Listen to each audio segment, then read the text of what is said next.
किसी ने बड़े कमाल की बात कही है कि लगातार मिल रही असफलताओं से निराश मत हो जाना।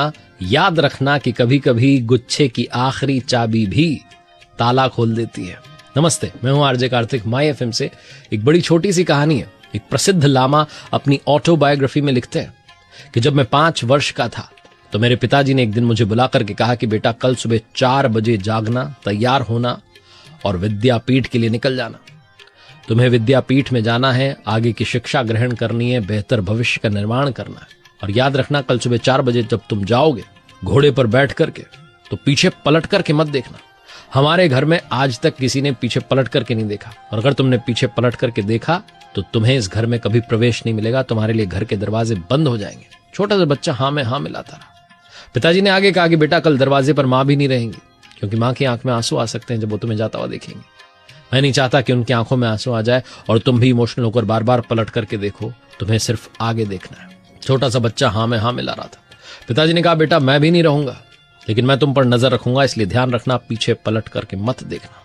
अगली सुबह 4 बजे बच्चा जाग करके तैयार था, घोड़े पर बैठ गया था। नौकर उसको लेकर के जा रहे थे विद्यापीठ तक छोड़ने के लिए, और नौकर बार बार कह रहा था, बेटा पीछे पलट कर मत देखना, पिताजी छत पर है और जो मोड़ दिखाई दे रहा है वहां तक वो देखते रहेंगे, उनकी नजर रहेगी। पीछे मत पलटना, देखना मत, वरना तुम घर में कभी प्रवेश नहीं ले पाओगे। छोटा सा बच्चा 5 साल का, इतने सारे नियम उस पर डाल दिए गए।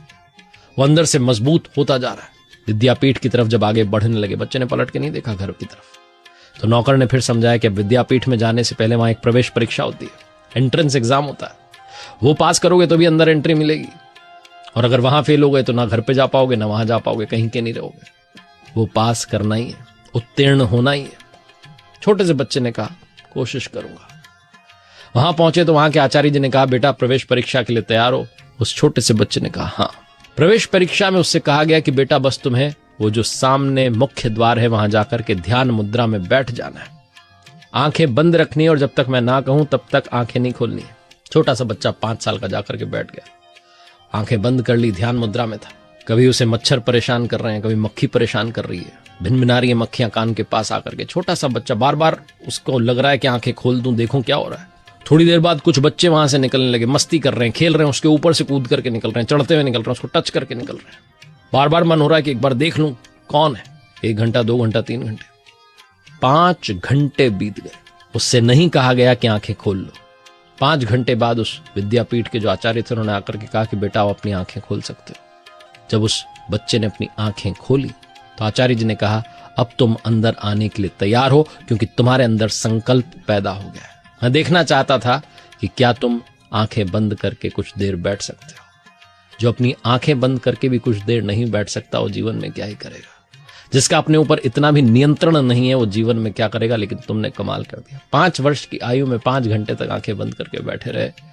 और ये जो बच्चे तुम्हारे आसपास से जा रहे थे, ये मैंने ही भेजे थे तुम्हारी परीक्षा को और कठिन बनाने के लिए, देखने के लिए कि क्या तुम विचलित होते हो या नहीं होते हो। आप उस माता पिता के बारे में सोचिए जिन्होंने अपने छोटे से बच्चे को इतनी कठिन परीक्षा में डाल दिया। कई माता पिता अपने बच्चों के साथ बड़े प्यार से पेश आते हैं, लेकिन वो ये भूल जाते हैं कि वो अंदर से बच्चे को कमजोर बना रहे हैं। कई बार बच्चों को अंदर से संबल देना, संकल्पित बनाना बहुत आवश्यक है। छोटी सी कहानी यही सिखाती है।